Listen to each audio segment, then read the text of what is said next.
Hey kids, ready for the story time? Today we are going to read a folk tale, Jabu and the Lion. So this is Jabu. Let's see what's in for us in this story. Jabu, a young coward, lived with his father in a village. He took pride in the way he took care of his father's cattle. It was a tough task to keep the cows away from neighbors' crops and dangerous roads. But no other coward was as tactful and hardworking as Jabu. His father was proud of him.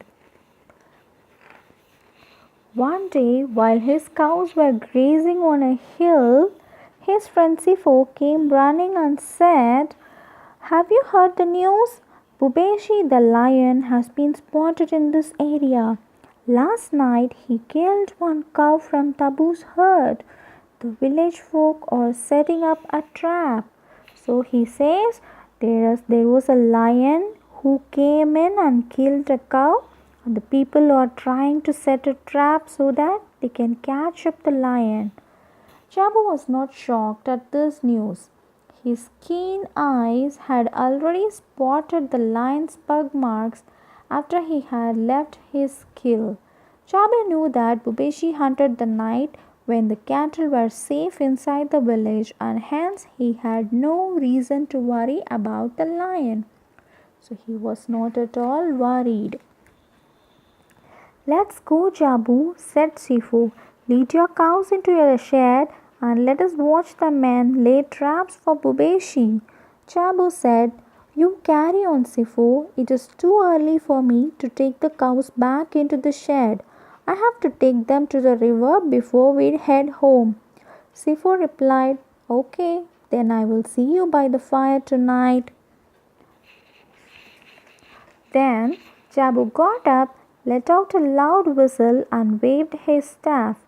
All the cows, as if trained to his whistle, moved along with him to the river. While the cows drank water, Jabu washed his feet in the river. He was lost in his thoughts when he heard roar. The cows stopped drinking and became alert. There wasn't any time to drive the animals back home. Jabu clenched his staff tightly and walked slowly, trying not to show his fear of the lion while gathering his cows. So he tried not to show his fear to the cubs. Jabu listened to the roar carefully. Bubeshi's roar was not a menacing one, but sounded more like a cry for help. Jabu's fear faded and he followed the lion's cry. A little distance away, Jabu saw Bubeshi caught in a trap near the river. The lion's head was stuck, and the more he struggled, the stronger the trap pressed onto his head.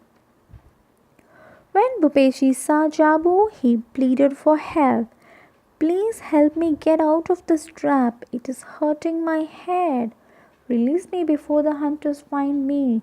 So the lion was asking some help from Jabu. Though Jabu was kind, he was not sure about the lion's intentions. "I would like to help you, but if I set you free, you will have me for dinner," said Jabu. "No, dear boy, I would never eat my rescuer. Trust me," said Bubeshi. Jabu gave in. He released the trap and relieved the lion of his pain. "Thank you. I owe you a favor, but would you mind taking me to the river? I'm thirsty but confused about my directions at the moment," said Bubeshi.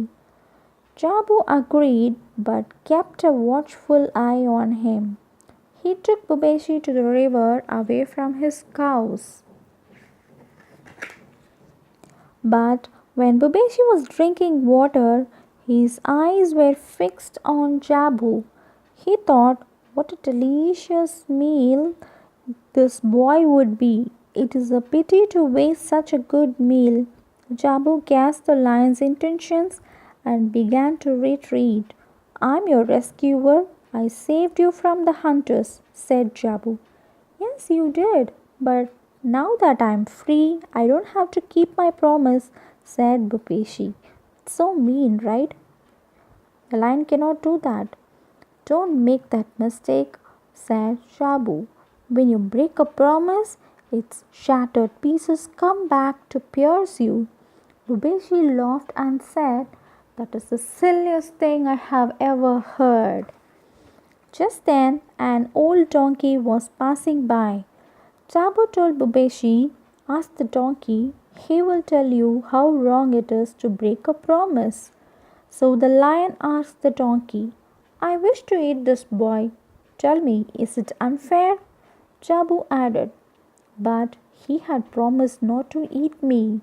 The donkey looked at Jabu and then at Bhupeshi and replied, all my life I have carried heavy loads on my back for these thankless humans. Now that I am old, they have left me alone. Ungrateful creatures. I don't like humans. You might as well eat the boy, he said and trotted away. A relieved Babeshi walked towards Jabu. That settles it, he said. But just then a jackal came up. Pardon me for disturbing you, but I will be on my way, said the jackal. No, said Jabu. First tell the lion how wrong it is to break a promise. What promise? The jackal asked. Jabu told the jackal that he had rescued the lion from the trap and he had promised not to eat him. What a silly story, said the jackal. I don't believe that my king can get stuck in a trap set by humans.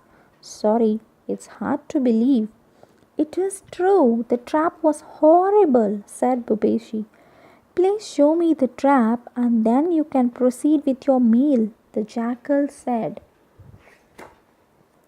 Upon seeing the trap, the jackal told Bhupeshi, no way, this trap is way too small for your head.